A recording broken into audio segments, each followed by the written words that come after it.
here forever.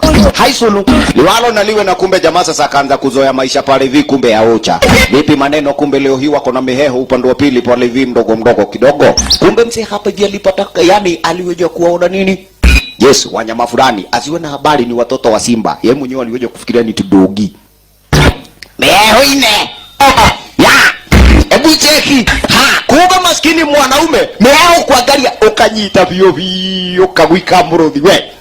Ye, jamaa, yani unashika kasimba, cheki miheho, manzena guaya sababu wanaelewa jamaa. Wewe wacha kusema venye uko Kagito, mwanaume utatuarua bio ushangae. Anatoka mwe kuna tu wengine hapa. Aja. Ati nini? Wewe uoni, wacha mgurumo. Jamaa sasa pale vinde ulimtisha, miheho kajikata. Wewe mwanaume manze pale vikusoro nyuma yake. Ndiye huyu simba manze pale basi kweli wakamu. Burukata manze pale basi kumbe jamani aweje kujipa shughuli. Haya. Rogana. Miss. Meo na dogejera hii. Kenya bethi mbere. Hau dongetura mirere. Cheki meo na yamejishikia yani pali yamejisunda.